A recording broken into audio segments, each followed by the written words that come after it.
Bermejo es psicóloga experta en infancia y adolescencia, fundadora y directora de la plataforma Formación ESEUPE, que es la Escuela Superior Europea de Psicología y Educación, basada en el modelo de psicoterapia emocional sistémica. También es fundadora y directora del Centro Sanitario Psicólogos Pozuelo. Es docente en el ámbito académico, público y privado. Directora de la editorial Sentir e interviene y colabora desde hace años en programas de radio, televisión y prensa. Mercedes Bermejo nos va a hablar sobre las técnicas de intervención a través de las emociones. Sin más que añadir, Mercedes, cuando tú quieras. Muchísimas gracias, Josie, por la presentación. Yo decía, llevamos aquí en el Congreso más de 4 horas. Digo, ¿cómo voy a poder captar yo la atención de 9.500 personas, has dicho, ¿no? A estas horas, que seguro que estamos cansados. Además que me recomendaron no poner una presentación y digo, a ver qué soportes tengo para ir acompañando e intentar tenerlos activos. He hecho aquí algunas cositas, tengo además unos compañeros que me van a acompañar, así que yo creo que voy a ir consiguiendo captar vuestra atención y que no bostecemos demasiado. Lo primero que me gustaría plantearos, dado que tenemos un chat y dado que estamos hablando de emociones y de técnicas de intervención emocional, porque además es importante detallar, son técnicas de intervención, no de psicoterapia, ¿vale? Porque sabemos que la psicoterapia requiere de una metodología rigurosa, específica de evaluación, de tratamiento, pero si hablamos de intervención, teniendo en cuenta que sois un público muy amplio y además, como decía mi amigo Rafa Guerrero, sois un público muy sensibilizado con los buenos tratos a la infancia, que es maravilloso, y cada vez seamos una comunidad más grande, porque necesitamos esa perspectiva de infancia, porque la infancia nos está necesitando, la infancia no es el futuro, la infancia es el presente, y somos conocedores de todas las estadísticas, de todos los datos de salud mental, de los problemas que estamos viviendo, que en la población de la adolescencia es la primera causa no natural de muerte, es el suicidio, que se habla de un 20% de la población infantil con problemas de salud mental, que hay diferentes estudios que entre el 60 y el 75% de la población adulta, cuando tiene un problema de salud mental, el origen de ese problema de salud mental estaba en la infancia. Entonces, nos tenemos que ocupar, tenemos que tener, como digo, esta perspectiva de infancia y, pues bueno, desarrollar todo este tipo de formaciones, de lugares de encuentros para desarrollar, pues esto también, estos conocimientos, esta sensibilidad y poder aprender, porque tenemos que aprender como papis, mamis, educadores y profesionales de la psicología y de la salud mental, como digo. Entonces, para empezar y también como para generar un poco de interacción, si hablamos de intervención, pues aquí tengo una pelota, no puede faltar, ¿no? Cuando intervenimos con peques, que hay una pelota grande, globo, algo circular, que ruede, que se pueda lanzar. Y si yo os lanzo esta pelota y os hago una pregunta, si tuvieras que decir con una palabra, ¿cómo te sientes ahora? ¿Qué palabra dirías? Podemos hacerlo a través del chat. Además, yo tengo aquí a Fernando, que también me está acompañando en el chat. Si tuviéramos que decir una palabra de cómo estoy aquí ahora y de repente nos descolocamos, pues Mercedes nos tiene que contar cosas, ¿por qué me pregunta? Y tengo que mirar para adentro, ¿no? Porque ese es el gran problema. Estamos constantemente mirando afuera con estos hiperestímulos, con esta exigencia, ¿no?, social, con este estrés, porque sabemos que en el caso de España, aunque sabemos que hay mucha gente de Latinoamérica que también nos está acompañando, pero en España es el país del mundo que más ansiolíticos consume. Sabemos que 1 de cada 3 casos que se atienden en atención primaria, 1 de cada 3 es por problemas de salud mental. Es decir, que al final la solución que estamos encontrando son los fármacos, ¿no?, los ansiolíticos, pero estamos atendiendo a la raíz del problema, estamos atendiendo a las necesidades emocionales y carencias que en este caso puede tener la infancia y que sabemos que cuanto más tardemos en abordarlo, más va a generar en diferentes secuelas y problemas de salud mental. Entonces, entiendo que hemos dicho una palabra de cómo estoy, de cómo me siento y ya estamos utilizando técnicas de intervención para el manejo de las emociones. Una de las cosas que, si me habéis escuchado, las personas que me conocéis, siempre insisto mucho que vivimos en una sociedad muy adultocrática, ¿no?, muy adultista. Es decir, Somos una sociedad de adultos donde los adultos votamos, decidimos, hacemos un mundo a nuestro nivel, a nuestra altura y para nosotros, ¿no? Y nos falta muchas veces el poder agacharnos, el poder ponernos a su nivel, el poder entender sus necesidades evolutivas, emocionales, desde su punto de vista y poder acompañarles también en su ritmo, porque también llevamos ritmos como muy fuertes, ¿no? Continuamente ayer en una rueda de prensa se hablaba también de todos los problemas de estrés que vive nuestra población y si ni siquiera los adultos somos capaces de gestionar estos ritmos de vida tan vertiginosos, les estamos acompañando a ellos en estas palabras que vengo escuchando a todos los compañeros y compañeras que han hablado antes, ¿no? De calma, de apego, de tolerancia a la frustración, de acompañamiento, de respeto, de autonomía a la vez que protección, ¿no? Estamos pudiendo hacerlo dentro de estos ritmos que llevamos. Entonces, en este sentido, como digo, es fundamental que sigamos defendiendo estos buenos tratos a la infancia. Sí que os voy a compartir, he hecho aquí un esquemita, no tengo presentación, pero tengo un esquemita en el cual os voy a explicar de una manera muy sencillita lo que nosotros en consulta también nos encontramos en consulta, en el ámbito educativo, en el ámbito de la intervención social, incluso en casa que nos encontramos, porque he querido, como digo, adaptarlo al ámbito de la intervención, nos encontramos una conducta, lo que a veces los sistémicos le llamamos un síntoma, ¿no? Y tenemos un síntoma, pero sabemos que está dentro de todo un plano sistémico del entorno que le rodea. Debajo de esa conducta hay una serie de pensamientos o cogniciones, ¿vale? Poco a poco, antiguamente, cuando había un problema de conducta, desde la psicología se hacía modificación de conducta y ahí nos dimos cuenta que eso era un poco básico en los años 70 del siglo pasado y ya los cognitivistas introdujeron el pensamiento y diferentes técnicas para el pensamiento, reestructuración cognitiva. También se dieron cuenta que nos habíamos quedado un poco cortos y por fin llegaron aquí las emociones. Pero como vemos, aquí hay una barrera muy grande, muy grande, muy grande, porque hay una tendencia a la desconexión, a la disociación de todo lo que es nuestro mundo emocional. Como yo digo muchas veces, los adultos nos manejamos desde el discurso, desde lo racional, pero una de las cosas que más me apasiona de la infancia, que son mucho más puros, más auténticos, más naturales en la conexión emocional. Y con los adultos, por eso siempre esta pregunta de, ¿y si le pudieras poner una palabra como estás? ¿Y si podemos expresar esas emociones?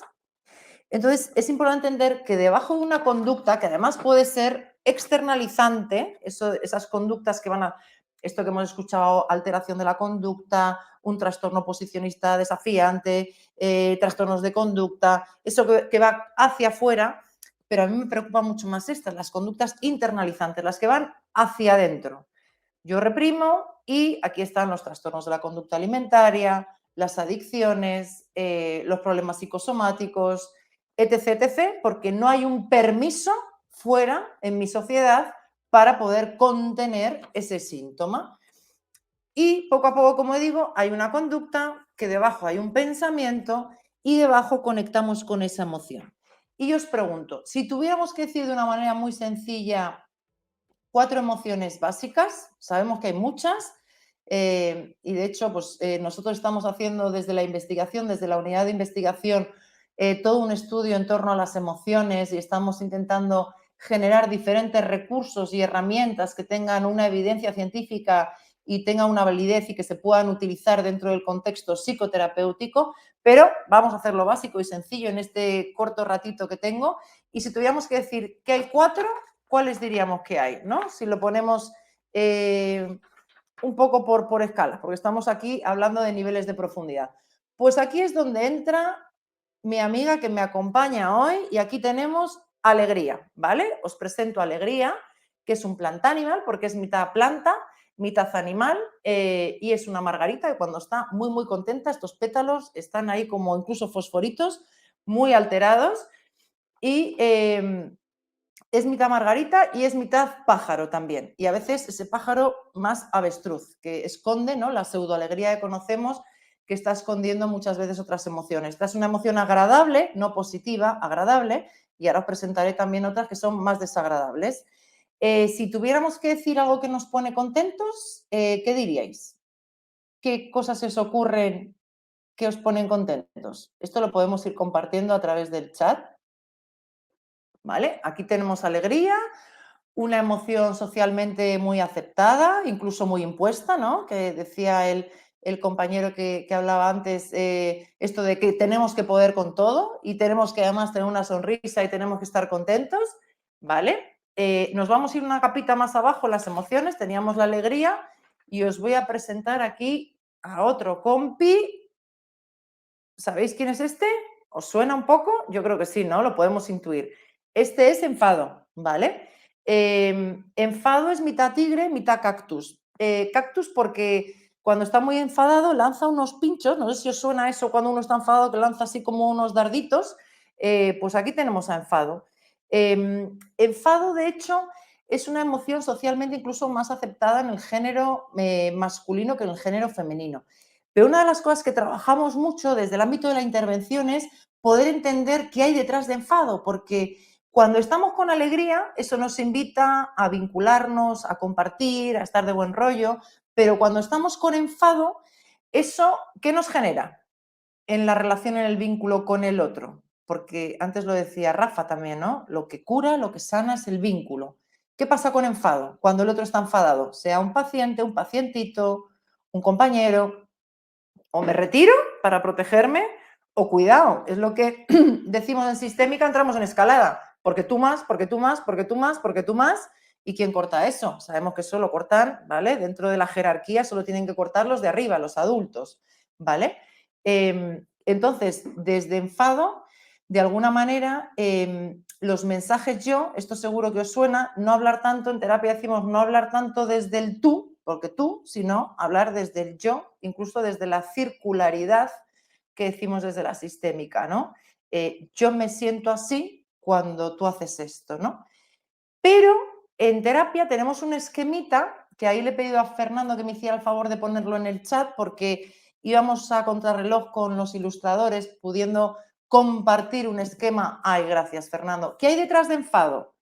No nos quedemos solamente con enfado, pues si no ya sabemos que nos vamos para atrás o nos vamos para adelante. Detrás de enfado podemos tener, cuando le pregunto a veces a papá en consulta, vale, lo que veo es enfado, porque no cree en la psicología, porque mi hijo es un esto, porque ha hecho lo otro, porque ha suspendido.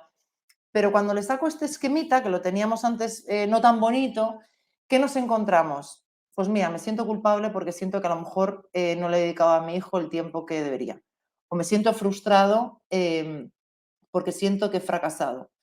O siento vergüenza por tener que estar aquí hablando sobre esto, ¿no?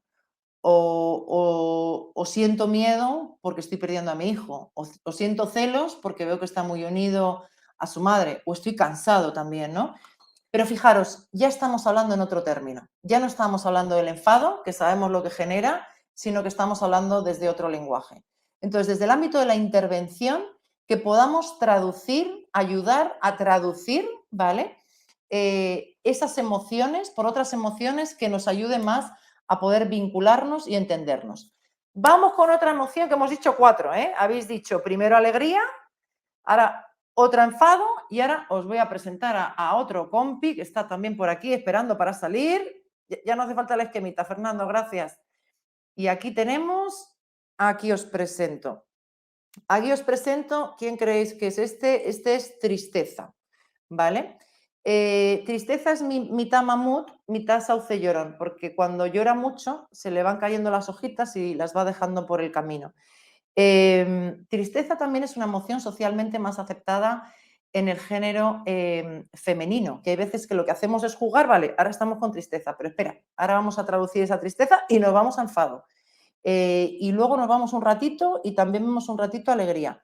Vamos teniendo la capacidad de transformar esas emociones, incluso con sillas, ¿vale? Vamos poniendo sillas en la sala y un ratito cojo a tristeza y hablo desde la tristeza. Porque, ¿qué es lo que genera tristeza en el vínculo con el otro? Cuando estamos vinculando con el otro, tristeza o busca la compasión, ¿verdad? O busca la soledad, que muchas veces sabemos que en esos microduelos que incluso podemos pasar a lo largo del día, necesitamos ese aislamiento que muchas veces, como me decía ayer una adolescente en terapia, estoy súper acompañada, me siento muy querida, soy muy popular, pero me siento sola, ¿no? Qué paradójico es, ¿no? Que parece que tenemos un montón de seguidores, que tenemos un montón de vida social, pero en el fondo hay un vacío muy, muy grande, ¿no? Y muchas veces también nos desconectamos de estas emociones desagradables, como puede ser la tristeza, ¿no? Tenemos el recurso de la tecnología, de las redes sociales, cuando sabemos que los estudios dicen que eso todavía empeora nuestro estado de ánimo, ¿no? Cuando hay un consumo excesivo de redes sociales. Entonces, poder conectar a veces con estas emociones, yo siempre digo, soy una fan de las emociones desagradables porque son saludables, son necesarias, son adaptativas, por supuesto tienen que estar reguladas, pero son necesarias. Y ya por último, os voy a enseñar al último de mis amiguitos, que está también por aquí, aunque este es un poquito más tímido, que le cuesta un poquito salir, es mitad concha, mitad mimosa. Mimosa porque en el fondo necesita muchos mimos y en realidad se llama miedo, ¿vale? Aquí tenemos a miedo porque sabemos que hay veces que hay cosas que le asustan mucho y que con las que no puede salir. Entonces, si volviéramos aquí y pusiéramos aquí la escala de alegría, enfado, tristeza, miedo, ¿cuál es el miedo más profundo de todos? Esto mi amigo Rafa lo ha dicho al principio, el miedo al abandono. El origen, la raíz, aquí abajo. Aquí tenemos una punta del iceberg, que me ha dicho mi hija que no parece mucho un iceberg, pero bueno, si lo veis, la punta del iceberg está aquí. Lo que estamos viendo solamente es una puntita en la conducta, pero debajo hay toda una serie de cogniciones y debajo hay una serie de emociones que si no trabajamos desde la raíz no vamos a conseguir que haya una autoconciencia y que el cambio sea permanente en el tiempo. Porque todos buscamos esa necesidad de ser reconocidos, de ser validados y en etapas tempranas, como es la infancia, por parte de nuestros referentes y cuidadores primarios. Por eso es fundamental os voy a enseñar otro amiguito que es fundamental, que está muy transversal a todas estas emociones y que tiene que estar muy presente, y este es amor. De hecho, hace un ratito en la editorial Sentir hemos presentado, que lo tengo por aquí, el cuentito de amor. Cada uno de estos plantánimas tiene un cuentito. Y amor, si lo pudiéramos explicar de manera muy sencilla, también me he sacado otro esquemita. Para hablar de la autoestima en la infancia hay dos pilares fundamentales que tenemos que fomentar a través de diferentes dinámicas, a través de la intervención, sea el contexto en el que trabajemos. Y esos dos pilares son el amor incondicional, esa mirada incondicional, hagas lo que hagas, yo te quiero, yo estoy aquí como cuidador primario. No importa si eres niño, si eres niña, la edad que tengas, no te tienes que enfermar para ser mirado. El tema de la mirada incondicional es fundamental.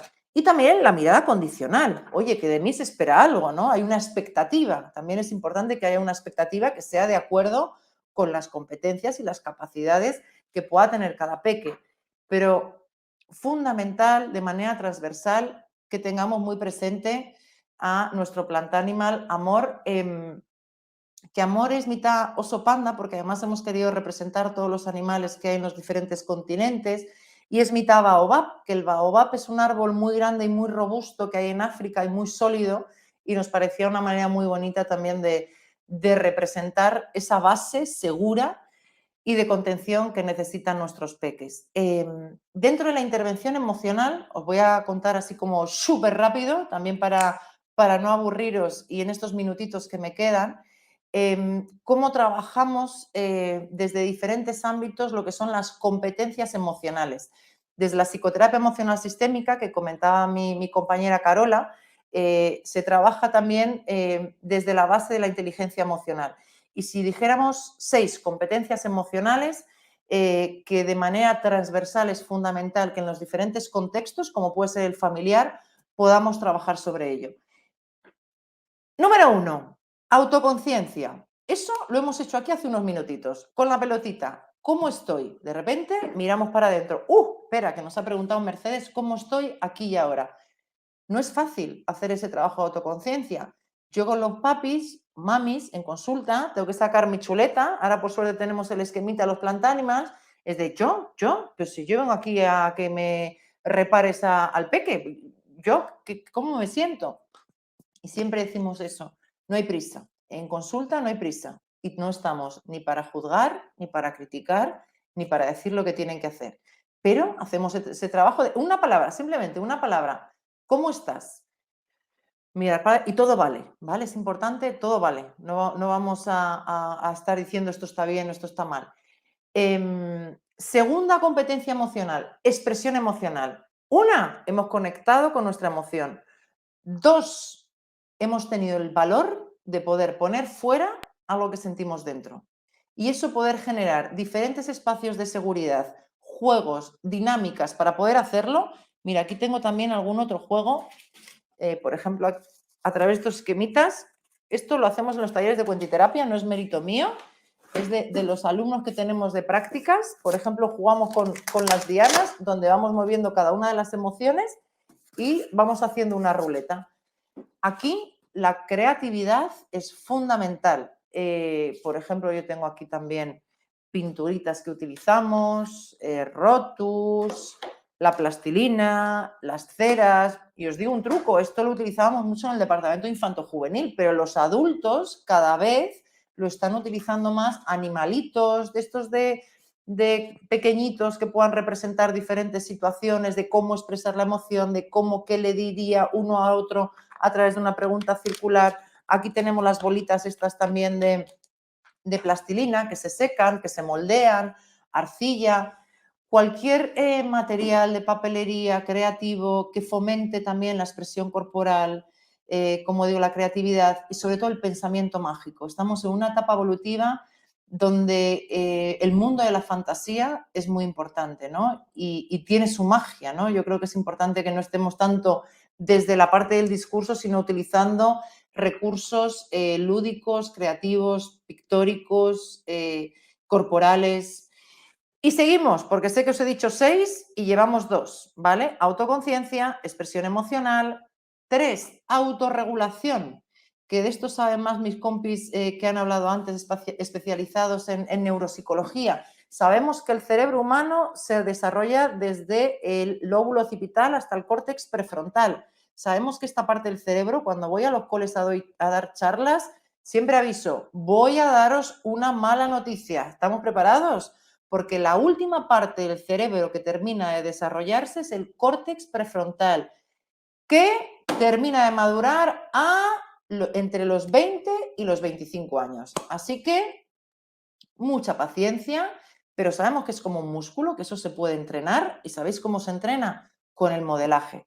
Porque por suerte los adultos se supone que esto ya ha madurado y tenemos esa capacidad de autorregulación y de autocontrol, ¿vale? Los peques tienen esa tendencia mayor a la impulsividad, ¿no?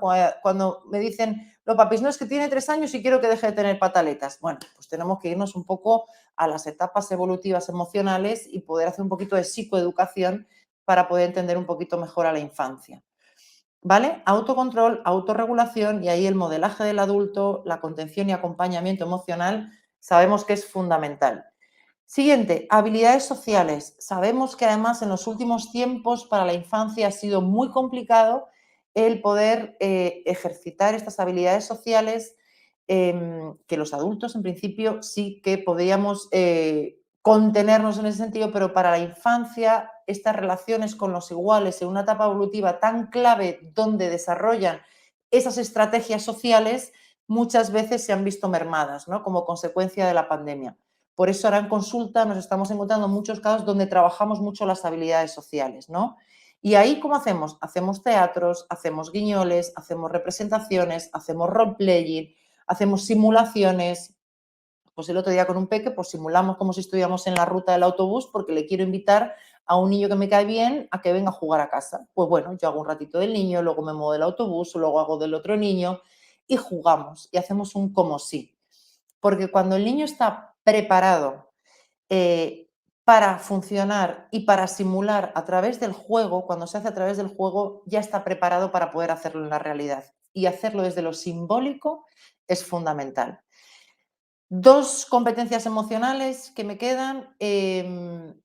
La motivación, que tiene que ver con el impulso, con la ilusión, con el entusiasmo, con las cosas. Hay cosas que los peques no pueden elegir, ¿no? No se puede elegir ir al colegio porque es una responsabilidad, no se puede elegir ir al psicólogo porque al final también es un tema sanitario, pero sí podemos elegir una extraescolar, sí podemos elegir en nuestro cumple qué queremos hacer, sí podemos elegir en un día especial qué queremos comer, ¿no? Entonces, que también haya esa ilusión y ese empuje es fundamental. Y luego, por último, la empatía. La empatía también forma parte del aprendizaje, ¿no? Que podamos, aquí utilizamos mucho también las preguntas circulares. ¿Cómo crees que se siente mamá cuando dices esto? ¿Cómo crees que se siente tu pareja cuando escucha o cuando haces esto?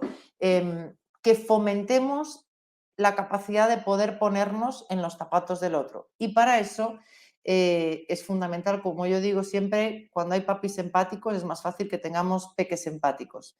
Em, Técnicas, como decía el compañero, los juegos de mesa son fundamentales, una gran oportunidad para poder interactuar, donde los roles son horizontales y donde se ponen a prueba también la gestión emocional. Dibujo, pintura, arcilla, animales, figuras, muñecos, teatro, dibujar, representar cómo estamos, cómo nos sentimos, hacer una estatua. Jugamos mucho en consulta también desde la psicoterapia emocional sistémica, el poder representar a través de nuestro cuerpo, ¿no? A través del psicodrama también cómo estamos y cómo nos sentimos y poderle dar forma, porque al final es una oportunidad para darle forma. Esta mañana estaba dando una clase y le preguntaba a mis alumnos si tuvieran que decir cómo se sienten con un color. Y utilizamos un color para decir cómo nos sentimos. Pero otras veces pregunto que se haga con un paisaje o con una forma. Porque además un color se puede cambiar. Podemos dibujar el color y preguntar cómo nos gustaría que cambiara ese color. ¿A qué gamas nos gustaría que cambiara? Y en la realidad, si pudiéramos cambiar ese color en nuestra vida, ¿qué cosas tendrían que cambiar? Y estamos imaginando, y desde la imaginación también se puede cambiar la realidad. Sí que es importante el tema del juego, esto es fundamental, el juego en la infancia, porque hay veces que nos dicen los papás en la consulta, pero bueno, aquí vienen a jugar, por supuesto, porque el juego es aprendizaje, los niños necesitan jugar y también tenemos la sensación que cada vez los niños juegan menos y desde el juego conseguimos también la reparación y generar ese vínculo, como decía Rafa también, ¿no? La importancia de esa mirada reparadora a través del vínculo, ¿no? No me quiero extender más para que quede ratito para...